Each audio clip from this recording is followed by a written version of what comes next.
Hello दोस्तों। आज की इस वीडियो में हम लोग सिंधु घाटी सभ्यता से लेकर के हमारे वैदिक संस्कृति से पहले तक के जितने भी चीज़ ज़रूरी हैं वो सभी पढ़ेंगे। तो सबसे पहले इंडस वैली सिविलाइजेशन की बात करें तो इंडस वैली सिविलाइजेशन जो है एक शहरी सभ्यता थी जिसका कि आकार त्रिभुजाकार था। और इसके जो खोजे गए स्थल हैं उनकी जो प्राप्ति के हिसाब से ही ये बताया जाता है कि ये त्रिभुजाकार के हैं, क्योंकि नॉर्थ में इसका जो स्थल खोजा गया है वो मांदा चिनाब है, चिनाब के नदी के पास में है और जम्मू कश्मीर में स्थित है। उत्तर में ये जम्मू कश्मीर। और अगर दक्षिण की बात करें तो महाराष्ट्र के दायमाबाद में गोदावरी नदी किनारे जो खोजा गया स्थल है तो वो उसका सबसे दक्षिणी स्थल है।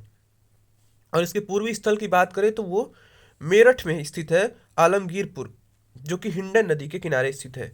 और इसका अगर पश्चिमी स्थल की बात करें तो सूतकांगे डोर है जो कि दास्क नदी के किनारे है, जो कि अभी वर्तमान में बलूचिस्तान पाकिस्तान में है। ठीक। तो इस तरह से इसका जो शेप है वो त्रिभुजाकार घोषित किया गया। ठीक है। और यहाँ पे ये जो शहरी सभ्यता थी हम बता चुके हैं। और शहरी सभ्यता जो थी काफ़ी नियोजित सुनियोजित थी। और यहाँ पे जल निकासी की जो व्यवस्था आधुनिक थी।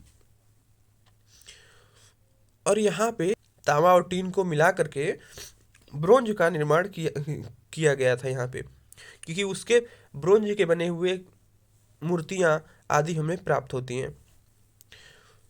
तो अब यहाँ पे हड़प्पा, अगर अलग अलग बात करें जो जो स्थल खोजे गए हैं तो उनको खोजने वाले कौन है, कौन सी नदी के किनारे है, ये सब हम डिस्कस कर लेते हैं।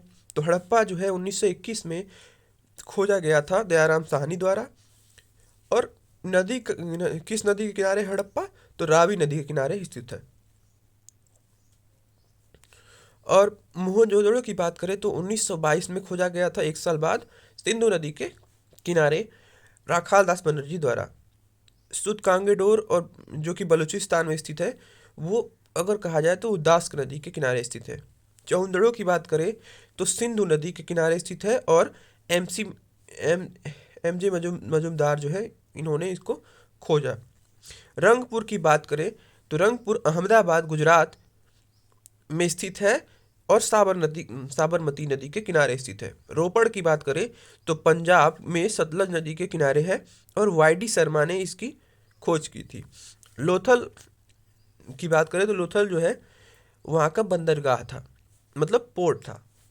ये गुजरात में भोगवा नदी के किनारे खोजा गया था आर राव के द्वारा। और कालीबंगा की बात करें तो कालीबंगा राजस्थान में स्थित है। कालीबंगा का अर्थ जो होता है, कभी पूछा जाता है तो काली चूड़ियाँ इसका अर्थ है। क्योंकि यहाँ पे बैंगल्स मिले थे।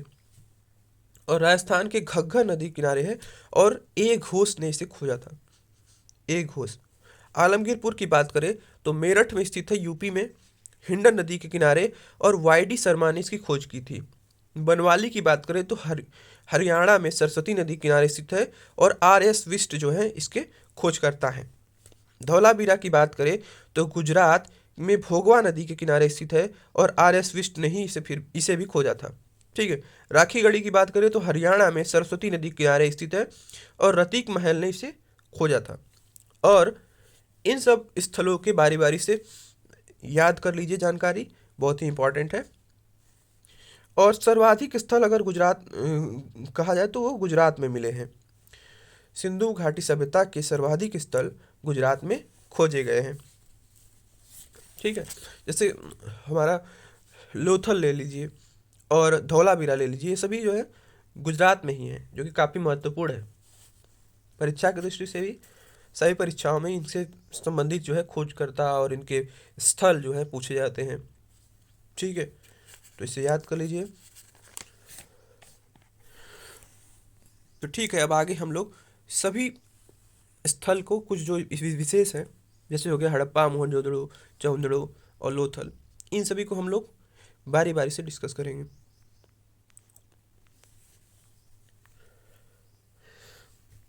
हड़प्पा की बात करें तो हड़प्पा में जो है काफ़ी विशेष चीज़ें मिली हैं। जैसे यहाँ पे गेहूं और जौ के साक्ष्य मिले हैं मुख्य फसल के रूप में। और यहाँ पे कब्रिस्तान भी पाया गया है, कब्रिस्तान जहाँ पे शवों को दफनाया जाता है। हाँ। और यहाँ पे सबसे बड़ी इमारत की बात करें तो अन्नागार मिला है जो कि 12, जिसमें कि 12 कक्ष हैं। और उर्वरता की देवी की मूर्ति यहाँ पे पाई गई है। ठीक है, उर्वरता की देवी मतलब एक स्त्री का चित्रांकन है जिसके गर्भ से एक वृक्ष निकल रहा है। ठीक है, तो इस तरह उर्वरता की देवी की मूर्ति यहाँ पाई गई। और शंख शंख का बना हुआ जो है सांड यहाँ पे पाया गया। इसके साथ साथ यहाँ पे बटन शेप की जो है मुहरें पाई गई हैं।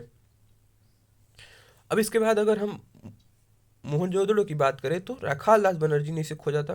ठीक, जो यहाँ पे स्नानागार काफ़ी बड़ा प्रसिद्ध इमारत है यहाँ का, स्नानागार बाथ, द ग्रेट बाथ। ठीक है, वो पाया गया। और नटराज की मूर्ति यहाँ पे लॉर्ड शिवा की मूर्ति पाई गई है। इसके साथ साथ यहाँ पे नृत्य का जो है एक साक्ष्य मिलता है इस मूर्ति के द्वारा, तांडव नृत्य का। ठीक है, पशुपतिनाथ की मूर्ति भी यहाँ पे पाई गई है। और सबसे महत्वपूर्ण बात, यहाँ पे स्वास्तिक का सिंबल भी पाया गया है मोहनजोदड़ो में। और यहाँ पे विद्यालय के भी प्रमाण पाए गए हैं। इसके साथ साथ यहाँ नृत्य करती हुई कांस्य की मूर्ति पाई गई है, मतलब ब्रोंज की। और इसके साथ साथ यहाँ पे एक बॉक्स पाया गया है जो कि ऐसा लगता है कि किसी महिला के जो मेकअप के लिए सामान जो होता है वो उसमें रखे गए। और प्रत्येक घर में यहाँ पे कुआं पाया गया मोहनजोदड़ो। और इसके साथ साथ मोहनजोदड़ो में प्रत्येक घरों में कुआं भी देखने को मिलता है।